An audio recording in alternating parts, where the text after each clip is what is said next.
Muy buenas tardes, comienza el café de periodistas de hoy miércoles. Vamos rápidamente con nuestros invitados tertulianos de hoy, que no son otros que Tomás López. Buenas tardes, Tomás, ¿cómo estás? Buenas tardes, Jorge. También están los días buenos, ¿no, Tomás? Bueno, hoy está Hoy feíto, está un poquito, hoy sí. está feíto. Ayer estuvo mejor. Ayer estuvo mejor. Sí, yo ayer por lo menos me di un baño aquí en la aguanta, marina, que hay que... A ver si para el fin de semana, que siempre sí, ahí sí. se mete el viento, o uno piensa que empeora adrede. También está con nosotros Andrés Martínez. Buenas tardes, Andrés. Buenas tardes, Jorge. Y también Erika Cerdeña. ¿Cómo estás, Erika? Buenas tardes, Jorge. Muy contenta. ¿Cómo van esas voces de la mañana? Muy bien, muy Bien. contenta. ¿Estás contenta? Sí, súper. No, tengo yo que Y eso que madrugas, ¿eh? Sí. Pero Dios le ayuda. Dios le ayuda. Aunque no por mucho madrugar, amanece más temprano. Early bird, sí. Bueno, cada día amanece más temprano. Sí. Ahora, en esta época del año, sí. Eso es verdad. A ver, yo agradezco un montón cuando es el cambio de hora, porque ya... hombre, cuando es el cambio de hora, no. ¿Cómo No, es la cuando historia? va progresando Cuando va progresando, hacia... porque luego me cambian la hora y otra vez es de noche. Digo era esto así. porque mucha gente todavía me pregunta, que nos ven, mejor dicho, me pregunta, ¿quién es la mujer que sale contigo en el Café de Periodistas? Entonces tengo que decir que es la presentadora, directora del programa Las Voces de la Mañana, que comienza a las 6:30 de la mañana, todos los días en Lancelot Radio. ¿Les puedes decir eso o les puedes decir que te tengo coaccionado y que te obligo a...?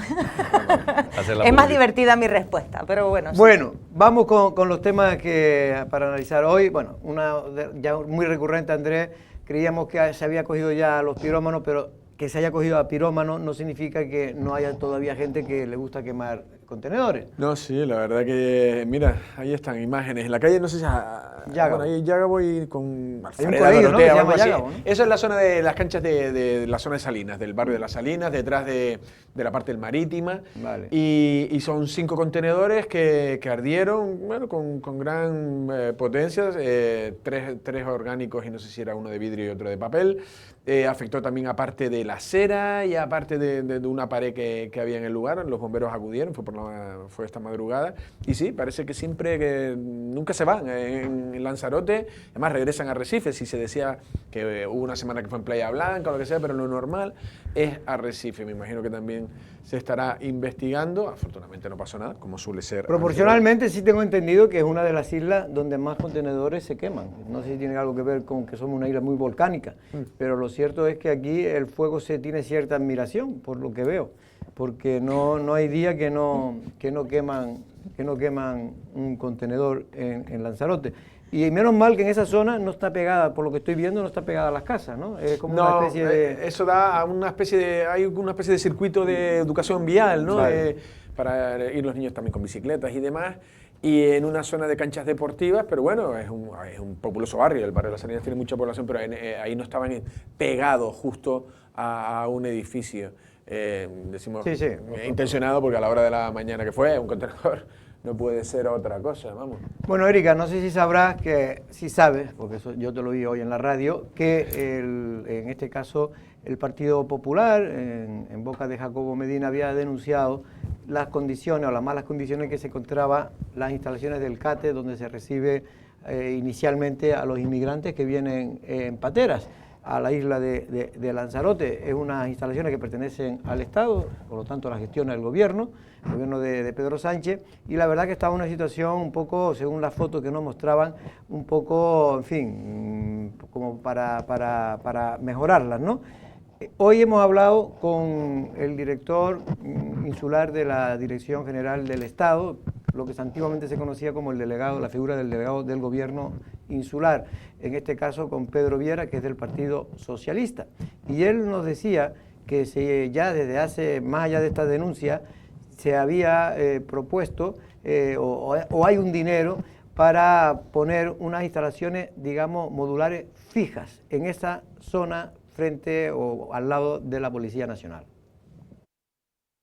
Que ya el trámite para la mejora, adecuación y sustitución de las carpas por infraestructuras modulares está bastante avanzado. De hecho, ya se ha firmado una contratación por el procedimiento excepcional de emergencia por un importe económico de 3 millones de euros. Por determinados medios de comunicación no coincide con la realidad actual del CATE.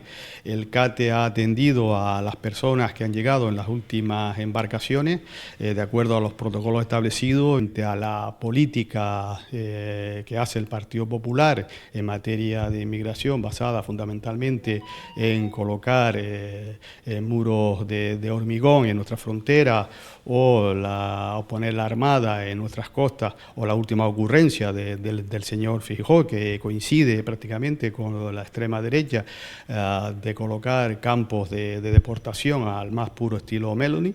Yo espero que esos campos de deportación no se transformen, espero, en campos de concentración. Bueno, este era un poco el anuncio de que hay ya, por lo visto previsto, Tomás, pues un proyecto para crear esas estructuras modulares, que no sé cómo son exactamente, pero vamos, me imagino que deben ser una especie de contenedores, ¿no? De tipo contenedores de Sí, de como PVC. una especie de, ¿cómo se dice? Iba a ser conglomerados, no. Como ya Fibra. prefabricados, por decirlo de una manera. Son tipos, por ejemplo, cuando se ha hablado de los barracones o de las aulas modulares del Colegio Costa Teguise, o de esas aulas, ¿no? Bloques ya conformados, que entiendo yo que rompe con una carpa, que no deja de ser una carpa que cuando llueve, que cuando hay viento crea más problemas. Se mejoran las instalaciones, evidentemente. Es verdad que las imágenes puestas no hablan muy allá. Hay gente que dice también que Es que eso una fue una cuestión muy instalación temporal también. Claro, es que se hizo de manera temporal para que durara 1 o 2 años y ya vamos por No, y que 4. son pocos días los que se quedan quienes los albergan, que no Sí, es, por ejemplo, máximo como un 2 centro de días, menores, que a lo normalmente. mejor ahí los chicos sí que están un periodo de tiempo más largo. Hombre. Hasta ahí tal, pero las condiciones, aunque sean 2 noches las que tengas que pasar, pues que estén en... Hombre, 1 o 2 años, yo no sé si eso se construyó con vista a tanto tiempo. Lo digo porque también recordemos que se puso el albergue de la Santa. Fue una buena decisión en un momento muy concreto, y si se hubiese limitado a un plazo muy corto. Lo mismo con estas instalaciones, por lo que estamos viendo, pero es que esto es solo un ejemplo más.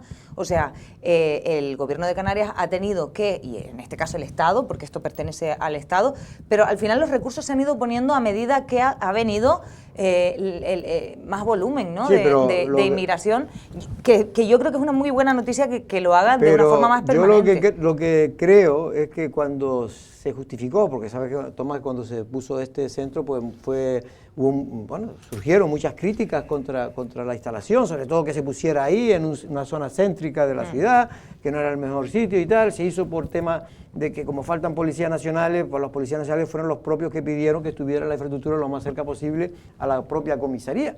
Pero evidentemente yo no creo que sea el mejor sitio, pero bueno, en cualquier caso se creía que era una cosa temporal y así nos lo vendieron. Ahora parece que ya va a ser una estructura fija, y porque fija van a quedarse allí debido al fenómeno migratorio. A mí, yo lo primero que pensé cuando vi estas imágenes que están ahora proyectando en la pantalla es que esto se lo enseñaría yo a toda esa gente, porque a veces, cada vez que, no sé si son pocos, si son muchos, si es que hacen mucho ruido, pero cada vez que sale una noticia sobre migraciones o sobre cualquier tema, parece que es que llega, primero, porque es que vienen porque les da la gana, y segundo, que poco menos que, vamos, que se alojan en el Princesa Yaiza, ¿no? Y pues pensar que una persona, por mucho que sea 1 noche o 2 noches, esa gente lleva, o sea, es la primera acogida, es decir, esa gente sale de la patera o del cayuco o de la embarcación en la que llegan y prácticamente se van para allí. Es decir, ya llevan gente que ha pasado frío, que ha pasado noches sin dormir, que han tenido seguramente mareos, vómitos, han visto a lo mejor incluso a alguien fallecer, incluso, como sabemos, en la propia embarcación, y que el lugar en el que se le acoge, yo creo que esto no es digno. Esto yo creo que no respeta ni lo más mínima estándares de bienestar para una persona, por mucho que acabe de llegar y por mucho que vaya a estar 2 noches. Ya no solamente la suciedad, el polvo, que encima con el tema de la lluvia y del lodazal que se ha vertido, sino incluso de los colchoncitos estos, se hace una incomodidad y a mí me parece que no es digno, que esto no está hecho para personas. Y que luego... pues sí, me alegro de que vaya a haber, sea lo que sea, si sea, pues como están hablando, de estas estructuras prefabricadas, pero creo que llegan tarde ya, o sea, a esta altura, porque yo no sé, pero esto lleva 2 años, 3 años, porque estaba de alcaldesa en su momento Astrid Pérez, no tengo exactamente la fecha, lo estaba mirando, pero bueno, mínimo 2 años, que es lo que hace desde las últimas elecciones municipales. ¿Les parece que 2 años no es tiempo suficiente para que una estructura de estas metálicas que se colocan en un momento y para poner unos colchones mínimos? O sea, yo no estoy diciendo tampoco que haya hidromasaje, pero oiga, un colchón para dormir, un espacio que sea realmente tapado y donde puedas aguarecerte después de haber sufrido lo que has sufrido tanto en el continente como en la mar, yo creo que es lo mínimo que se despache y habría que mostrárselo para esos que dicen que vamos, que poco menos que esta gente, ya ves tú... a ver, es que dormir ahí, es que que, solo vamos. imagínense, o sea, yo es que tengo mucha imaginación y digo, solo imaginarme de dormir ahí, a mí y dependiendo de las edades de las personas, como vengan, a mí me daría hasta que parece miedo, que porque... hasta miedo, ¿sabes? Porque estás como, ¿qué te separa? Un telón de la calle, quiero decir, en lo que dice Tomás estoy totalmente de acuerdo en que es vergonzoso. Luego habrá que resolver otros problemas, pero yo creo que si ya llegan aquí hay que tratarlos bien. Otra cosa es, y ahí yo respeto las opiniones de gente que consideran que, en fin, que hay que tener una política migratoria mucho mejor que la que tiene hoy España en todos los sentidos y que tiene Europa, porque tampoco puede ser que toda la inmigración pues pase por Canarias y encima tengamos un problema añadido que es con los menores que no son capaces de poder derivarse en el resto de comunidades.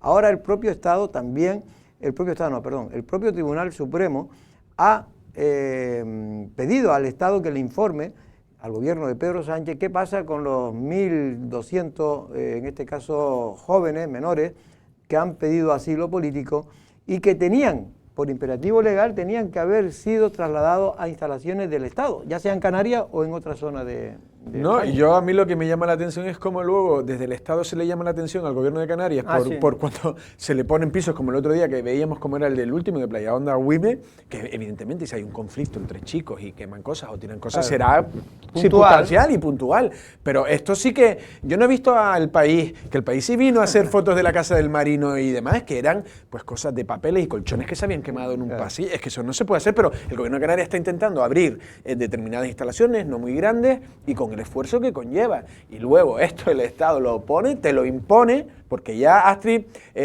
no lo denunció, dijo que no tenía ningún tipo de licencia, autorización municipal, de cuestiones que cualquiera que pongamos algo, se lo saltan porque lo ponen por interés general. No, claro, por interés general, claro. Ya está. Pero en cualquier caso, insisto, yo creo que efectivamente, yo creo que Canarias está dando un ejemplo, y hay que seguir dándolo, un ejemplo de solidaridad con toda esta gente. Y lo que no está recibiendo la misma respuesta ni del Estado ni del resto de las comunidades. Eso es lo único que yo veo, porque tú me preguntabas muchas veces en tu programa, cuando yo intervengo, que bueno, que era una muy buena noticia el tema del reparto, la ley, y yo dije... Todavía va a pasar mucho tiempo para que ese reparto no, y mira se el haga. Supremo lo que ha ya tardado. Vamos por 3 meses y no se ha hecho nada. Mira lo que el Supremo ha tardado en convocar esta vista pública, que es el próximo 29 de mayo. Canarias va a ir a ver qué es lo que dice el Estado, porque el Estado lo que ha alegado ante el Supremo es no tengo espacio, estamos saturados, no tengo instalaciones para atender a los menores. Pero recordemos que le dio un plazo improrrogable de 10 días para, una vez que salió ese primer auto, para hacerse cargo. Luego el Estado presenta ese recurso, digamos, exponiendo que su situación es que no tiene la capacidad para acoger a esos menores con garantías. Yo eso lo puedo llegar a entender en el sentido de que quiera, que me parece fatal, pero lo puedo llegar a entender en el sentido de, bueno, nosotros lo hicimos como buenamente pudimos y ya ves que están saltando, por ahí salta un caso, no, ¿en qué estado están? ¿No? ¿En qué estado están? Pues están en mal estado, están hacinados, es que lo llevamos diciendo un montón de tiempo.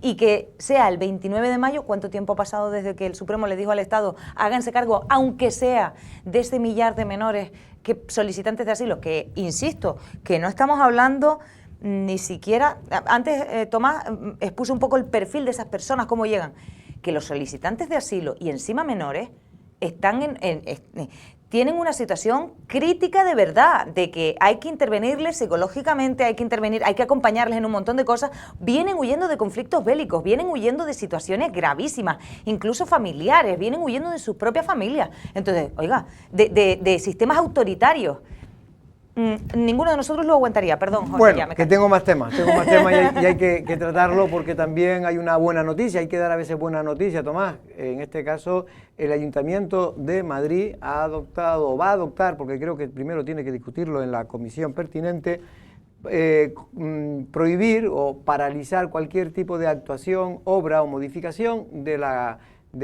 en este caso, Andrés, de la casa o comercio del Bajo, que está en una calle de Madrid, que ahora no recuerdo cómo se llama la calle, pero que hay un mural del año 54 realizado por César Manrique. Sí, eso creo que era una... Aquí estaba viendo a Concha de Ganso, que fue una periodista, que fue, bueno, compañera nuestra desde hace mucho tiempo, colaboradora de Lanzarote Televisión, y que fue la que de alguna manera descubrió ese mural, ¿no? Bueno, sí, ella entrevista a Violeta Izquierdo, que es la catedrática especializada en su tesis doctoral. Yo la entrevisté, fue la primera persona que hizo una cátedra sobre César Manrique. De hecho, estaba en vida todavía César Manrique. Y Concha le da voz y fue una noticia que llamó mucho la atención. Esto era la sede de una empresa constructora que contrató a César Manrique, un incipiente César Manrique, bueno, en el año 54, y realiza este mural, que está, como lo están viendo, en la calle, está completamente desprotegido. Desprotegido en el sentido de que ahí pegan carteles, hacen grafitis, entonces es un valor importante. Y la propiedad está en venta y vale no más de, creo que 500.000 euros o algo así. Entonces, de ahí que salió toda ese intento de recuperar el inmueble, y por lo menos el Ayuntamiento de Madrid, que ha sido el que ha dado por lo menos el primer paso en el sentido de tratar de establecer una especie de protección, que es complicado porque no es un inmueble, se protege solo una parte de la fachada, entonces están intentando buscar la herramienta que lo permita, pero evidentemente aquí lo que se estaba instando el otro día, y fue el Partido Socialista, a que el Gobierno de Canarias que lo adquiriera. Además está muy cerca de la actual Casa de Canarias, entonces establecer también una especie de vínculo cercano. Y la propuesta que hay aquí en Lanzarote, creo que se aprobó, Tomás, que se comprara esa casa por parte del Cabildo. No, el Cabildo no. El Cabildo instar al gobierno a comprarla. Sí, a ver, a mí me parece cualquiera de las soluciones, con tal de que se proteja el bien, me parecería correcta, como estaban comentando. Es un efectivamente incipiente César Manrique, estamos hablando todavía de los años 50. De esos años son, por ejemplo, los murales del 50, precisamente creo que es los murales del Parador de Arrecife, y de un poco antes sería lo del antiguo casino, hoy Casa de la Cultura. Y que, por ejemplo, en el caso de la Casa de la Cultura Agustín de la Hoz, que estuvieron durante muchísimo tiempo tapados, pintados sobre él, y que se descubrieron cuando estaban haciendo una obra.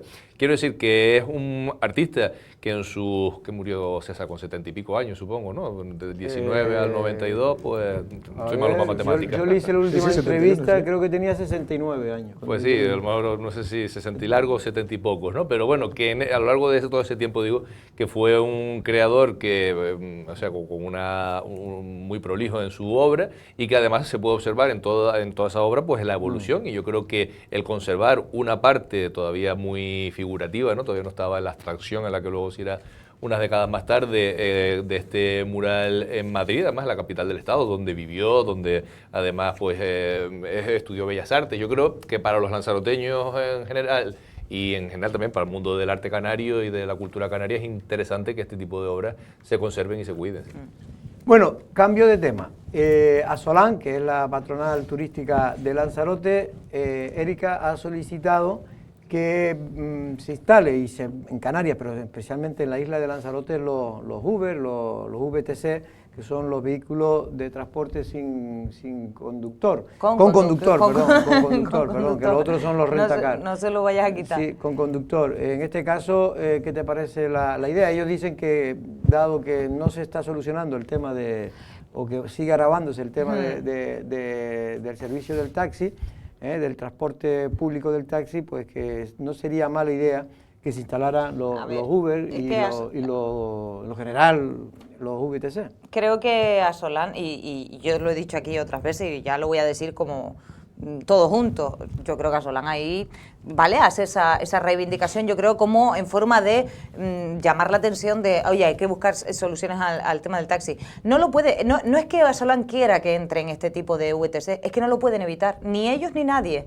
Es decir, hay este tipo de empresas también en otros lugares y van a entrar en Lanzarote. Lo que yo he defendido siempre y he querido siempre y he dicho siempre es que si tenemos un sector del taxi fuerte y unido, le será mucho más difícil adquirir cuota de negocio a ese tipo de empresas aquí en Lanzarote. no se quieren poner de acuerdo, no se pongan de acuerdo.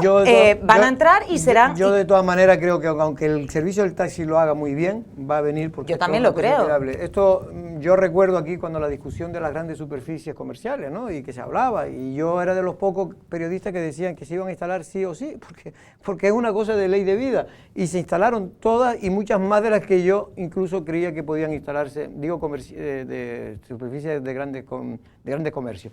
Vamos a ver lo que dice Susana Pérez con respecto a esa posibilidad de que se instalen los Uber, los Cabify y otras marcas de VTC en la isla de Lanzarote. De una licencia por 30 taxis, y lo que tienen que hacer los cabildos en este tiempo de suspensión temporal, que fue desde julio del año pasado a julio de este año, es elaborar efectivamente pues un informe, un reglamento interno que bueno, pues con diferentes elementos y criterios de consideraciones pueda finalizar ese informe para bueno, pues poner en marcha y otorgar las autorizaciones.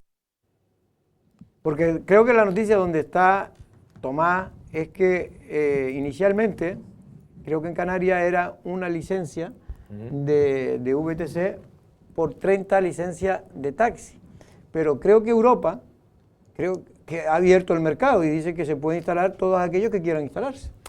Bueno, yo sinceramente, y en esto seguramente que no estoy o no está de acuerdo mucha gente conmigo, porque yo sé que, y sobre todo con las deficiencias que últimamente en determinados momentos, horarios, etcétera, está presentando el taxi, yo sé que hay mucha gente que lo primero que dice es a ver cuándo entra a ver cuándo entra Uber, a ver cuándo entra Cabify, etcétera, etcétera. Y yo la verdad que espero que entre los menos posible.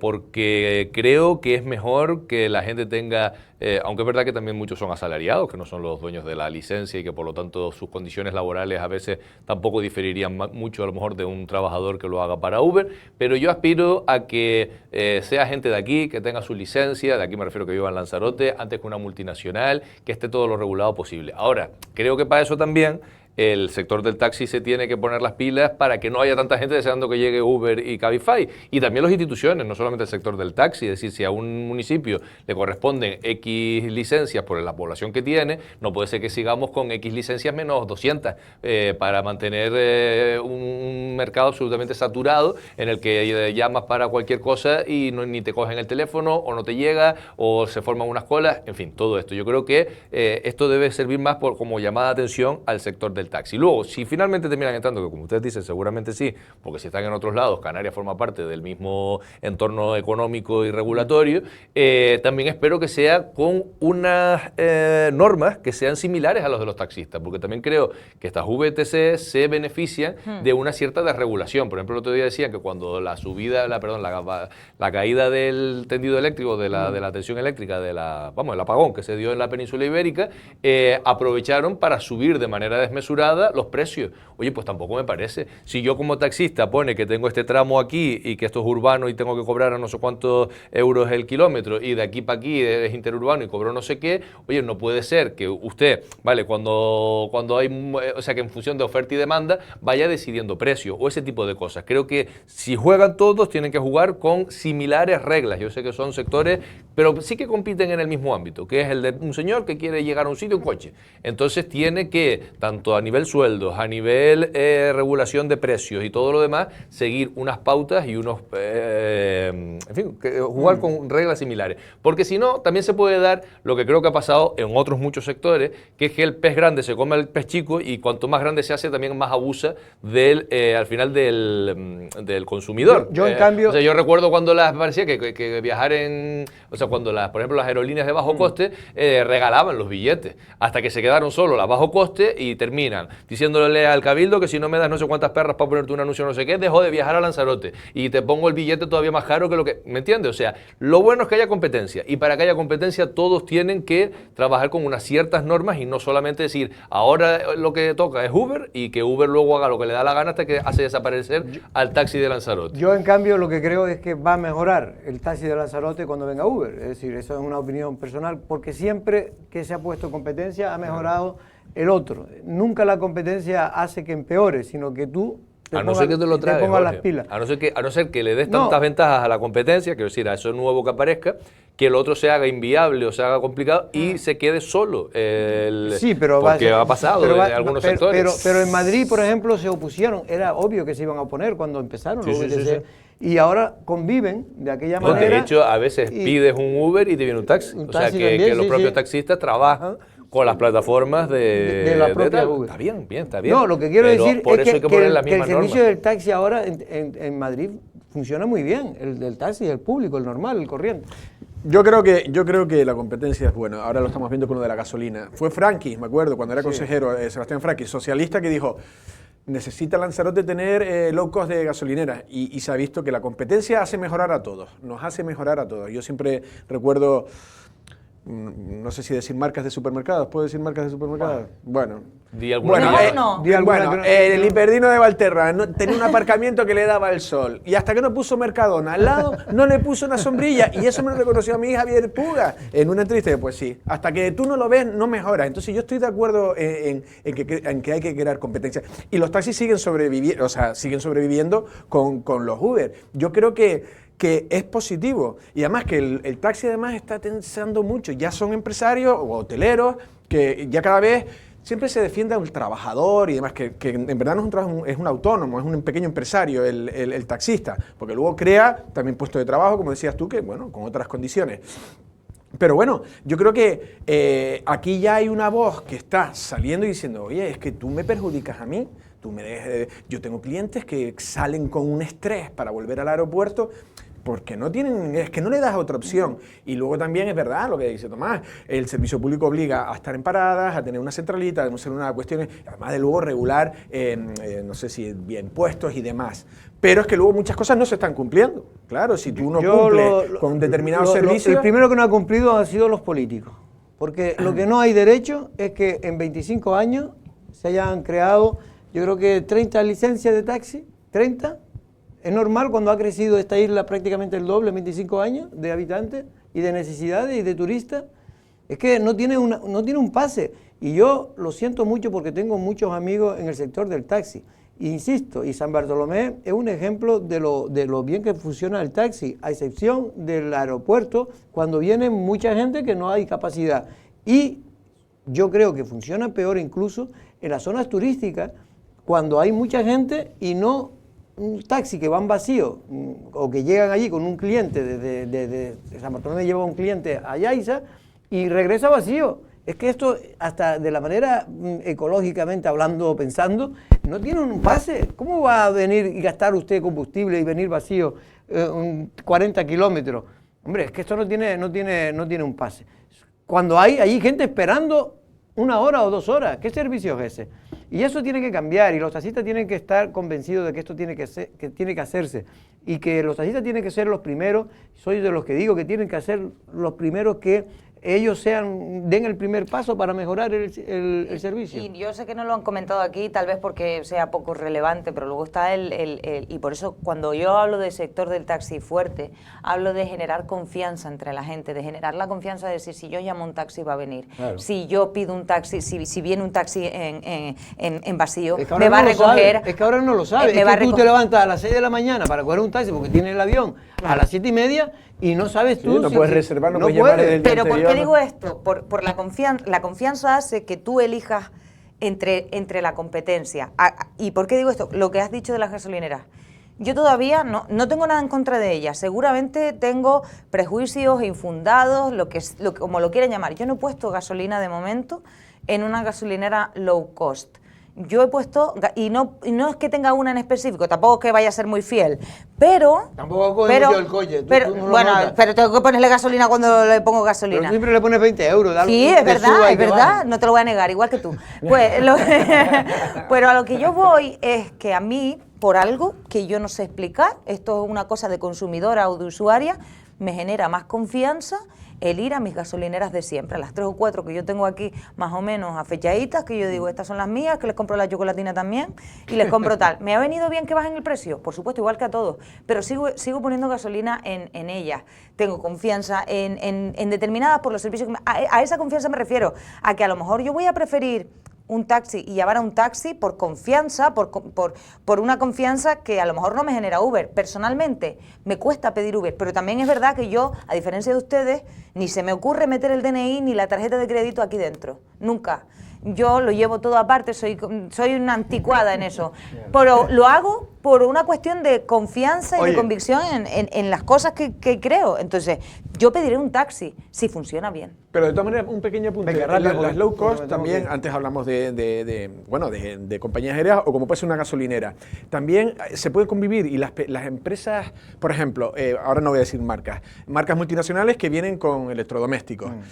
Y los tíos te lo venden muy barato, pero te dicen, llévatelo a tu casa, instálalo tú. Claro. ¿Sabes? Pues al final las empresas de aquí de toda la vida, que de estas sí que me da ganas de decir los nombres, te cogen y te dicen, yo te la llevo, yo te la instalo, yo te retiro lo otro. Entonces, lo que quiero decir que también hay... Ahí es donde compiten. Y el consumidor tiene que ofrecer y tiene que estar dispuesto. Pues me cuesta... Pues yo por lo menos valoro, yo siempre, como dice Erika, yo intento siempre a las empresas de la isla, procuro ir, y si puedo gastarme de los 100 euros que me gasto, me puedo gastar 50 en la de la isla, pues me lo intento gastar. ¿No? Y te dan un servicio. Desde la pandemia ya nadie está dando propinas. Yo cuando pedía comida a domicilio empecé a través de una aplicación a dar propinas, hasta que me ha ido mal el servicio, pero no uno, sino muchos servicios. He dicho, o sea, encima que yo pido, soy seguramente de las no tantas, no volver a pedir.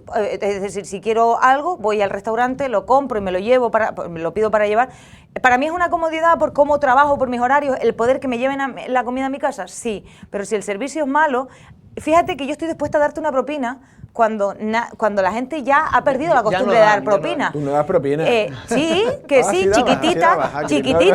chiquitita y a mí, acorde a mi precio, pero algo, ¿sabes? Y digo, ¿y encima recibo un mal servicio? No, amigo. Entonces, esa es la confianza. No, tenemos que ir. Mira, una buena noticia. No es que vaya a solucionar el problema del agua, pero va a ayudar que dentro de 2 años Lanzarote, si se hace esa obra, mejore bastante lo que es la llegada del agua al centro y también a la parte, al centro de Lanzarote y también a la parte, creo que, bueno, ayuda, la norte ya prácticamente, creo que en julio o agosto, la tubería del norte ya puede estar, la nueva tubería del norte puede estar en funcionamiento, que eso va a ser, vamos, increíble porque esto va a permitir que el agua llegue a pueblos que ahora llega a cuentagota y nunca mejor dicho. Pues nos tenemos que ir, pero esa es una inversión de más de 6 millones de euros que va a realizar el Cabildo de Lanzarote, creo que con los fondos FEDECAN. Sí, los fondos FEDECAN, no sé si un 80%, un 80-20, creo que sí, y como has dicho tú, creo que es enlazar desde Montañamina, sobre todo, atravesar San Bartolomé, Teguise y sobre todo ese eje con Tinajo, ¿no? A ver, porque este tipo de obras son las que van a dar ese pequeño salto. Parece que están cada vez, son noticias positivas, lo has dicho tú. Sí. Hay 7 millones para acá, 17 para acá, otras para depuración, otras para desalación. Lo que no es positivo es que todo eso que ahora se está haciendo con rapidez y se están moviendo no se hiciera hace 5 o 6 años, que era lo que era lógico que se hiciera, el sentido común lo llamaba, pero los pleitos que hay en esta isla, los problemas hacen que una cosa que era evidente, que eran inversiones que teníamos que hacer desde lo público, pues no se ha hecho y hemos convertido a esta isla ahora mismo en un problema, o ha convertido esta isla en un problema el agua, que también, por ejemplo, en Fuerteventura lo es también. Sí, pero vamos a publicidad. Sí. Erika, yo sé que tú quieres hablar, pero... Yo sí quiero siempre. Tú siempre quieres hablar, pero por si acaso tengo aquí a Josefina para cortarnos a todos. Ahora viene la publicidad y luego vamos a hablar de economía.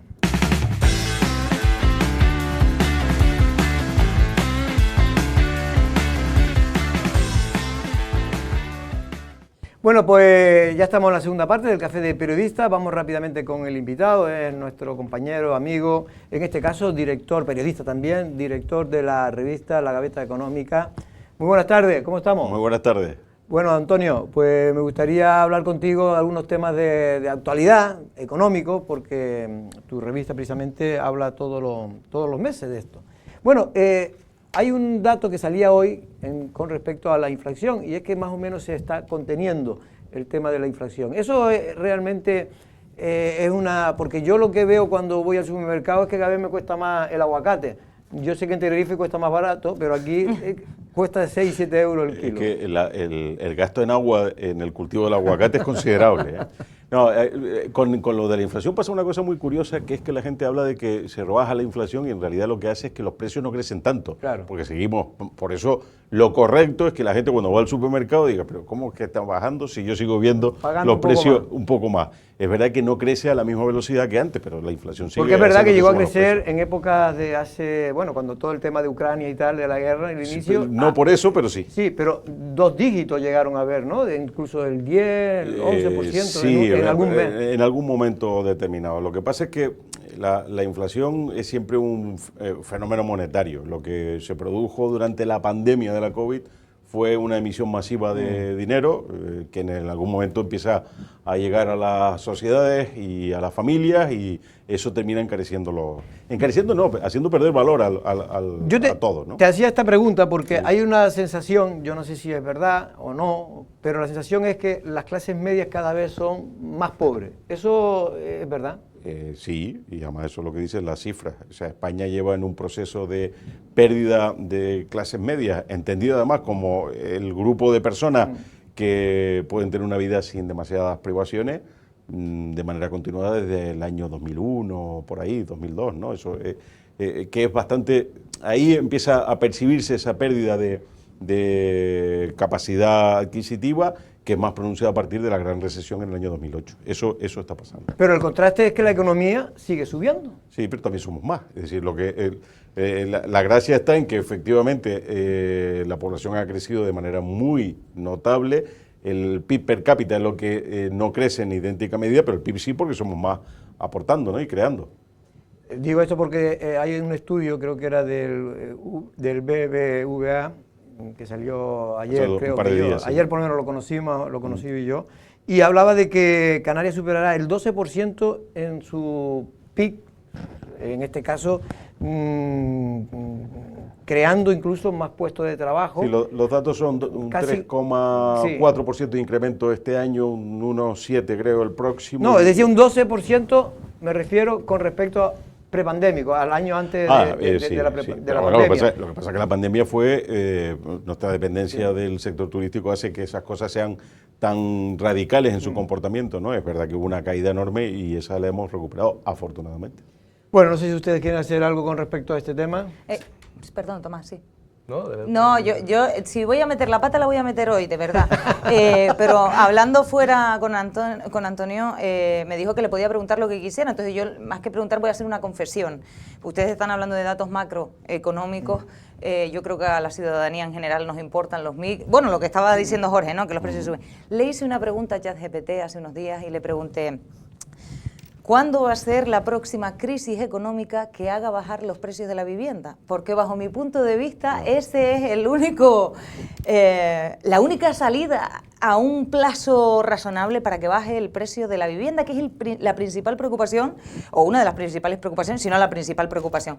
Yo sé que suena estúpida la pregunta, no se preocupe nadie, ChatGPT me contestó que no hay crisis a la vista, pero ahí está la vivienda subiendo y subiendo. Hombre, Antonio a lo mejor sabe más que Yo soy uno de los que vive permanentemente sorprendido por la capacidad de ChatGPT, o sea que no, pero en este caso concreto yo creo que la única forma para bajar los precios no es que suceda otra crisis, ¿no? Sino tiene que ver con una situación que todo el mundo es capaz de entender. En Canarias se construyen unas 1.800 viviendas al año y se crean unos 13.000 hogares nuevos cada año. Ahí hay un gap que hay que resolver, es decir, no hay casas para todos los hogares nuevos que se están constituyendo.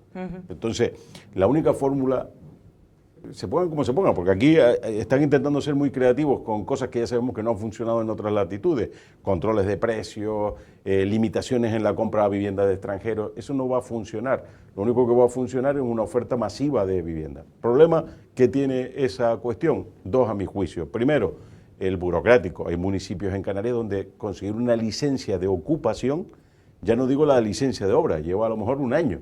Es decir, imagínense la situación en la que se pueden ver algunas familias que compran una vivienda y que se ponen a esperar por la licencia de ocupación, pagando la vivienda, sin poder ocuparla. Sí.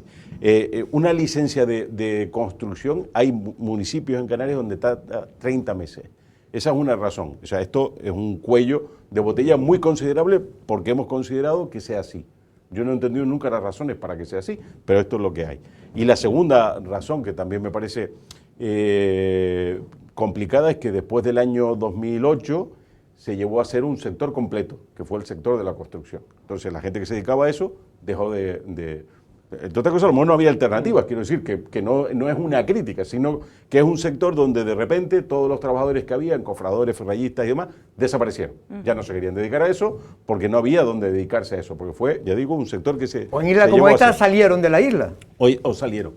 Recuperar todos esos activos que puedan ponerse a operar no es fácil. Rehacer un sector que se ha llevado a cero para que vuelva a ser productivo en los términos que necesitamos es complicado. Es más, yo digo que si hoy en día, que hay el dinero probablemente esté, la intención también, nos cargamos el problema burocrático que tenemos por los límites de plazos, ¿no?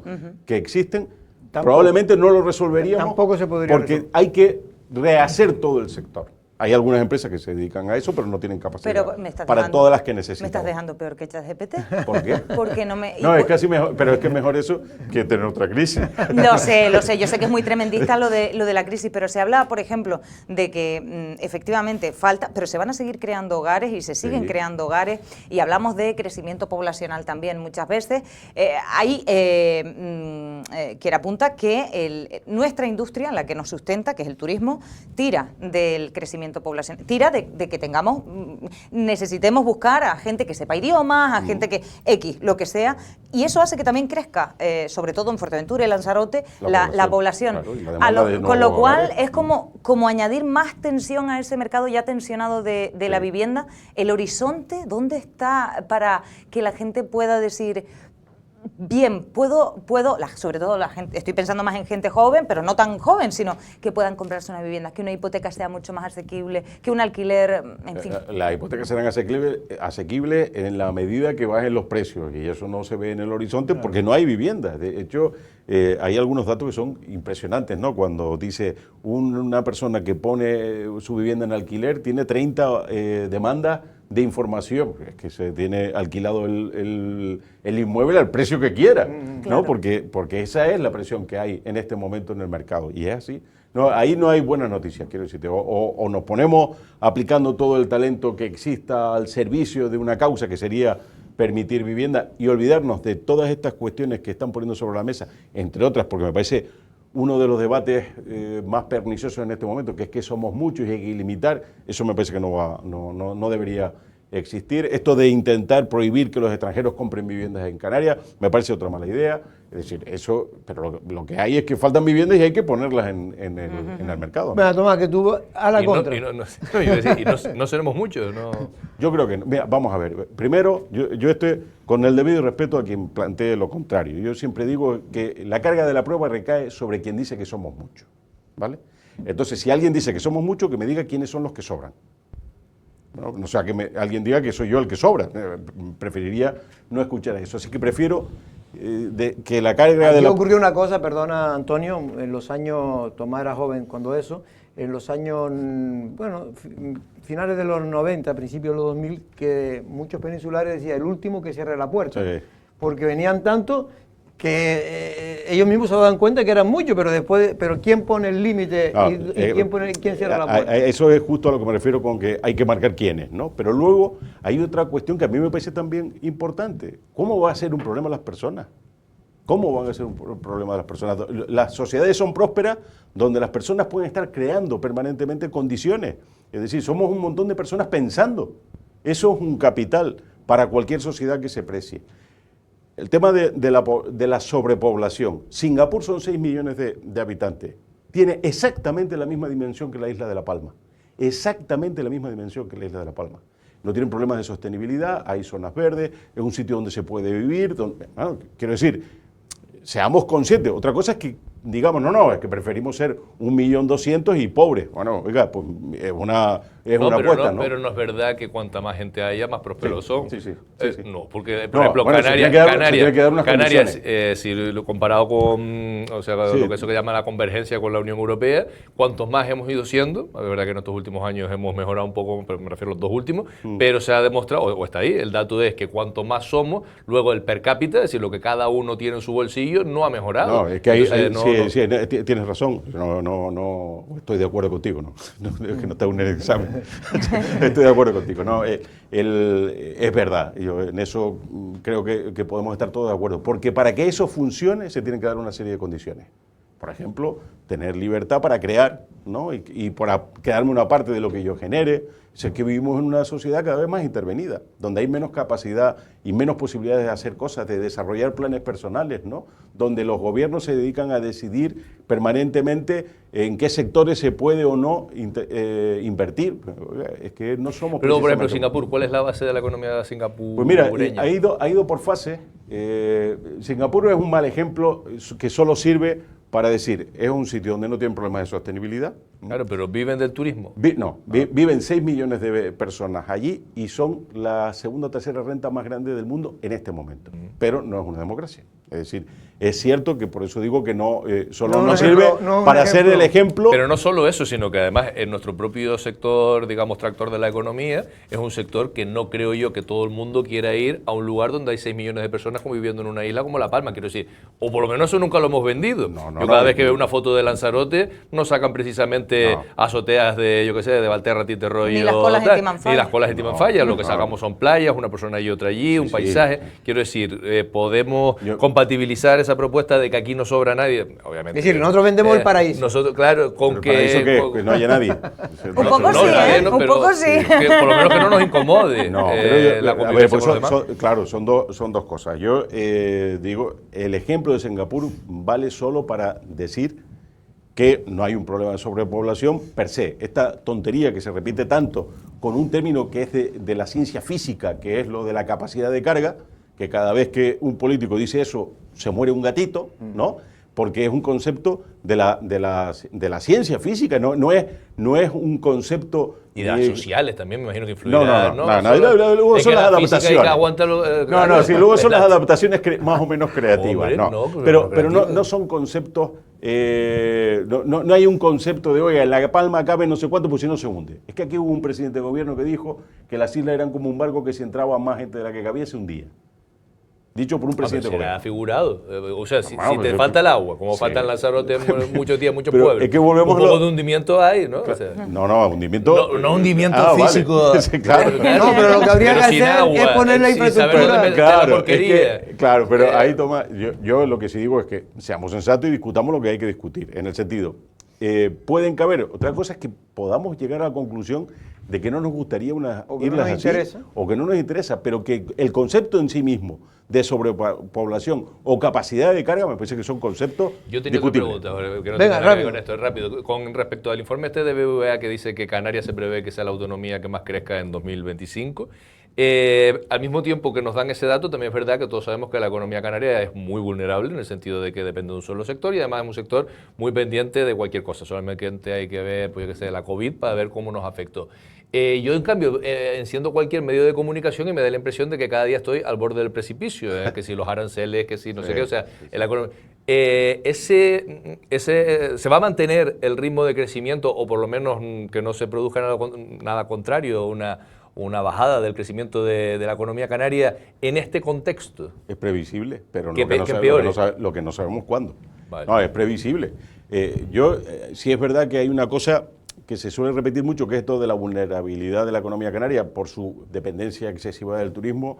A mí me gustaría que Canarias estuviese mucho más diversificada, pero no a costa de reducir el tamaño del negocio turístico, sino que tuviera menos peso relativo en lo que sería el PIB general de Canarias, ¿no? Es decir, que mantengamos nuestra importancia en ese sector, porque en eso somos muy buenos.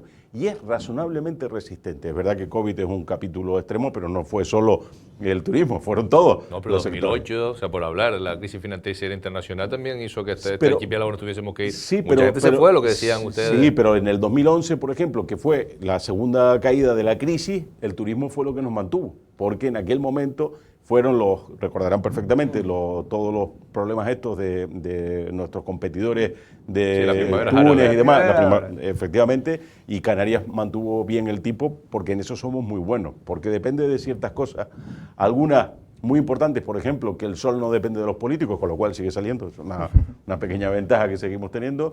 Luego, nuestro sistema sanitario, que es la combinación público-privada, parece que sigue teniendo atracción, la gente viene aquí y no tiene miedo a que le pique un mosquito que no tenga atención, por ejemplo, ¿no? O que estamos en un radio medio muy bajo de todas las grandes capitales europeas donde hay rentas que quieren pasar tiempo disfrutando del sol. Pero es verdad que decisiones, yo fíjate que creo que más que la inestabilidad económica, ciertos aspectos relacionados con la turismofobia que algunos empiezan a vender, no digo que sea real, pero que se venda en medios extranjeros nos empieza a hacer más daño que otras cosas, ¿no? De hecho, en Inglaterra este año, por ejemplo, hay menos reservas para venir a Canarias y dicen que la razón es precisamente que no se sienten bien tratados o particularmente bien tratados, ¿no? Hablando de economía y de turismo, ahora y en tu isla, en Tenerife, precisamente se ha puesto de moda la ecotasa, la ecotasa turística, que creo que Coalición Canaria, a mí me extrañó quién la propuso, que es Coalición Canaria, porque que la haya propuesto el Partido Socialista, pues la verdad que ellos lo tienen en su ADN, ¿no? El tema de poner siempre que pueda un impuesto, oiga, eso le encanta. Pero ¿qué le parece el tema de la ecotasa que surge de nuevo con fuerza? Sí, primero yo creo que para entender la propuesta de Coalición Canaria en Tenerife hay que entender que el 18 próximo de este mes hay convocada otra vez movilizaciones contra el sector turístico. Yo creo que sin eso no se puede entender. Está muy lejos de ser una idea demasiado refinada. ¿Hay miedo? Claro. ¿Crees que políticamente hay miedo en Coalición Canaria? De otra cosa, porque esto es un tema también bien interesante, ¿no? Porque más allá de la opinión que cada uno tenga sobre esto, nos hemos dado una organización, una democracia representativa, que al final tú ves que quienes se presentan con esas ideas normalmente no ganan y que existe un montón de gente que no se manifiesta. Yo no digo que quienes no se manifiesten estén a favor o en contra, que tomen partido, pero no sabemos qué piensan. Y cuando se manifiesta, que es mediante el voto, pues no parece que secunden a aquellas formaciones políticas que tienen esta visión más extrema sobre el turismo. Por tanto, no me gusta nada que se puedan estar tomando decisiones al calor de esas manifestaciones. Pero sin eso no se puede entender el debate de la tasa en este momento, a mi juicio, en Tenerife. Que va un paso más allá, porque es que el Cabildo no tiene competencias para crear tributos. Puede subir los preexistentes. Pueden coger y decir, oye, pues la tasa la vamos a hacer por la vía del impuesto a los carburantes. Eso lo pueden hacer porque es preexistente, pero no puede crear un impuesto nuevo. Entonces, este es un problema serio, ¿no? Pero ayer, creo que en el Parlamento de Canarias, si no me equivoco, lo oía en la radio, pues precisamente el Partido Socialista proponía que el Fernando Clavijo, que también fue un órdago que le ha enviado el PSOE a Coalición Canaria, sabiendo que el Partido Popular no está a favor de la... No, pero incluso la propia Coalición Canaria, que ha dicho que es un asunto que se circunscribe a la isla de Tenerife, pues ha hecho lo que tenía que hacer políticamente, es decir, oiga, hemos detectado aquí una falla en el discurso, pues vamos a aprovecharla. Pero yo creo, honestamente, a mí me parece que también eso es otro de los debates de Canarias, ¿no? Que no teniendo capacidad para ejecutar el presupuesto, sobrando como sobra dinero, todavía digan que hay que cargar más. Yo sobre todo, yo siempre lo he dicho aquí, ¿no? Y lo digo y lo sigo diciendo, yo no es que esté a favor ni en contra de la ecotasa, lo que siempre digo, ¿para qué quieren la ecotasa? ¿Y dónde se va a emplear? Porque si es para seguir contratando gente, para crear organismos que después no sirven para nada, pues no. Fíjate, ahora, si va para un fin concreto, en un momento concreto, pues a lo mejor podía ser estudiada, ¿no? Mira, yo en esto, desde luego una tasa por pernoctar, no, porque además no es una tasa. La tasa es un servicio que se presta a cambio de algo y eso es una tasa. La gente paga tasa cuando alquila unas instalaciones deportivas. Claro, es un impuesto más. Entonces yo ahí no estoy de acuerdo. Ahora, estudiar aquellos espacios que se masifican y en que no es bueno que sean masificados y que se cobre, yo ahí pues no tendría por qué tener una opinión contraria. Lo que sí que no me gustaría es que se llenen efectivamente de gente luego arrimados, ¿no? Sí. O sea que no. Venga, las dos últimas preguntas. No, ya que estamos en Tenerife y volviendo un poco a lo que planteaba Tomás, a que si no somos muchos y tal, sin decir quién sobra o quién no, pero usted sabe perfectamente, y lo digo porque cada vez que voy, y sin ir, también tengo muchas amistades y familia en Tenerife, y yo misma lo he visto. hablan de que es, y al fin y al cabo, Canarias, la plataforma Canarias tiene un límite, nace de un descontento que está allí por muchas cuestiones, por el reparto de la riqueza, sí, pero hay una cosa que siempre repiten, es que no se puede estar, es que no puedo llegar a la facultad, no puedo llegar a la laguna, tardo las colas, tremendo, que es esa sensación de estar constreñido, de estar dándote como si estuvieras en el metro de Madrid. Igual, pero en una isla en la que eso no ocurría. Entonces, ¿dónde?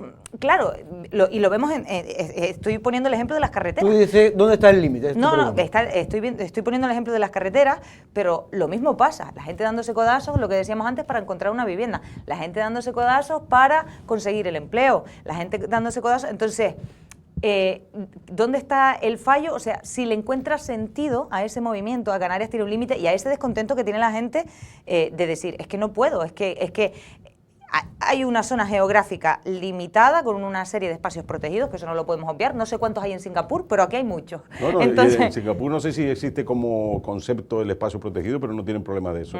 Crecen en altura, normalmente, acomodan a muchísima gente y luego tienen unas infraestructuras vía parques y cosas de estas. Estupendas. De primer orden, claro. O sea, pero son ricos. Claro. Es que aquí cuando decimos, yo comparto la queja que hace Erika y el dibujo sobre Tenerife, porque yo lo vivo. Claro. Entonces, y sería marciano decir que no existen esos problemas. No, claro que existen los problemas, lo que pasa es que estamos desenfocando cuál es la causa del problema, ¿no? El problema del límite de Canarias es que Canarias no se puede permitir más malos políticos, es decir, ese es el límite que tenemos. Hombre, es la primera vez que oigo a alguien decir eso. Y más malas políticas, que están casi todas equivocadas. Entonces, cuando hay problemas con, por ejemplo, decíamos, vivienda, es que tenemos unas normas que impiden que se construya vivienda a la velocidad que la sociedad las requiere. Cuando hablamos de infraestructuras, por ejemplo, de coches y demás, es que en las islas son un desastre, con el tema de las carreteras, particularmente algunas. Quizás Gran Canaria escapa más, pero últimamente tampoco, ¿no? Pero entonces, la sanidad, que se colapsan las urgencias, oiga, y los hospitales no son los mismos que teníamos hace 30 años, cuando éramos 1.200.000 personas. Es decir, es que seguimos teniendo las mismas políticas, con las mismas infraestructuras, siendo más. Entonces el problema no es que seamos más, sino que tenemos muy malos políticos, en general, porque han gobernado de todas las formaciones políticas. Entonces cuando tú tienes malas políticas, no vas a poder tener buenas soluciones. Venga, Tomás, la última pregunta. Bueno, sobre el tema de la cotasa que estaban debatiendo, es verdad que a mí también me ha sorprendido que de repente Coalición Canaria, que lleva gobernando los últimos 30 y pico años este archipiélago en diferentes instituciones, 30 y pico, sí, yo calculo, ¿no? Desde bueno, cuando... Sí, lo que pasa es que yo soy de Tenerife, donde nace en el año 83. A ti es otra cosa. Sí, claro. Vale, es verdad. Bueno, pues en sus diferentes versiones desde el inicio de la democracia o antes algunos. Ahora de repente pues se hayan caído del caballo y camino de Damasco y de repente sí quedan la cotasa, pero el debate no es nuevo, el debate, bueno, de hecho, ahora que estamos haciendo un trabajo en el instituto sobre esa temática ambiental y demás, en Lanzarote se lleva planteando mínimo desde los 90. Sí. Y lo que decía Jorge, ¿usted no vería, desde una perspectiva que es la suya, del liberalismo económico, la posibilidad de que un archipiélago que tiene, como decía Erika, una parte importante de su territorio protegido, que tiene incluso para mantener una calidad de los estándares turísticos, la masificación no le viene bien, que a lo mejor tiene que descalificar una serie de terrenos si es que no queremos que haya un hotel y al lado otro y otro y otro y otro, que se hagan la competencia entre ellos, que con una finalidad, que no sea para gasto superfluo, se establezca una tasa, o llámelo como quiera, un impuesto, sí, porque es que además hay que recordar que este tipo de tasas se dan en diferentes partes del continente europeo. Yo cada vez que voy a Barcelona lo pago, cada vez que vas a París lo pagas, y así en otros muchos sitios. ¿Por qué Canarias no, si realmente tiene una problemática mínimo de gestión de lo ambiental y también de que seguir creciendo a lo mejor no nos viene tan bien para la cualificación de destino?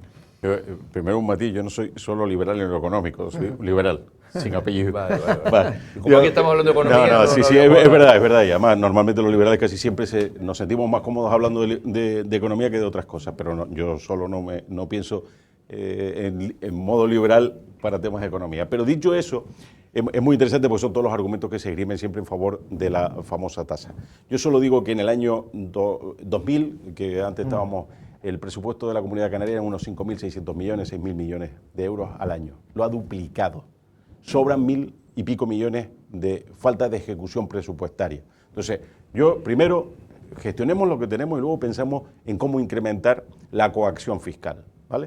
O sea, eso para mí es el primero de los puntos, porque es que, y aparte luego hay una cuestión que también me parece hiriente, porque son estos impuestos exprofesos, ¿no? En Canarias se habla mucho, todo el mundo, de los aranceles de Trump. En Canarias existe un arancel, que es el AIEM, ¿no? Y entonces, cuando se montó el AIEM, dijo, no tiene carácter recaudatorio y es para favorecer a la industria. ¿Qué es lo que se ha conseguido unos años después de la aplicación del AIEM?